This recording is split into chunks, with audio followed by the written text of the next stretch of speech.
it's okay. You might need to pour yourself a couple of key cap colors that you know you're going to use. If you know you're going to be using a lot of white, pour yourself a couple caps of white.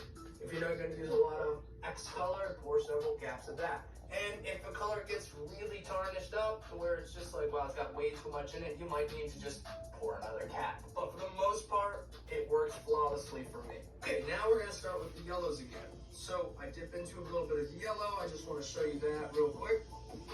There's that bright yellow.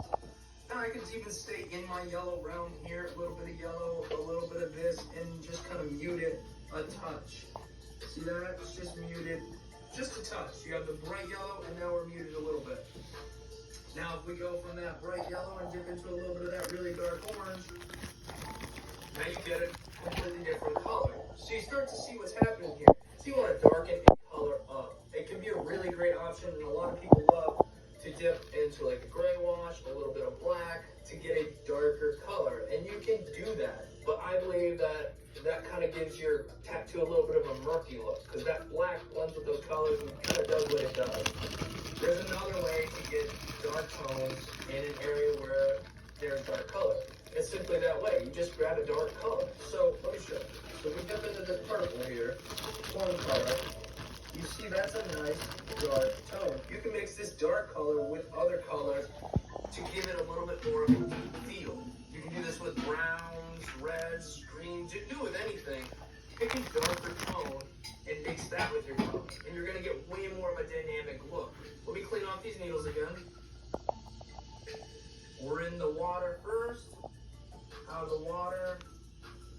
Wipe it off into a little bit fresher water.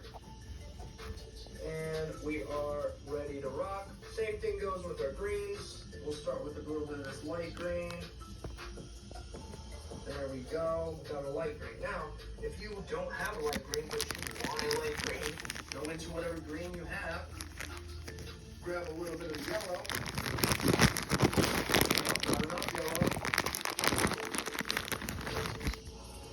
And you can start creating your own colors, essentially. Half of this, guys, is just texture. This is the fun part. You can see what colors mix to do different things. If you learn color theory, then you can save yourself a lot of time and a lot of ink. But nonetheless, this is still a great way to learn. So I went with that same green right here. As you see, I'm dumping it on there. Let's mix that green with a little bit of this gray one. And it should give us some sort of a brownish look.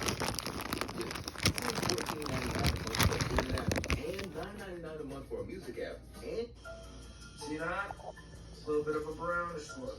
So if you were doing some green, and instead of putting black at the base to create that shadow, you could put a little bit of this green brown. It's a little bit more of a natural look, and you can adjust it with a little bit more orange, a little more dark greens, but it's all right here available for you. This is your palette. Mix them and make them how you want them. There is one time when you really want to make sure that your needles are immaculately clean, and that's when you're going to go and put white in. Some people will change the complete needle configuration at the end for a completely fresh needle when putting in white ink. And the importance there is that you don't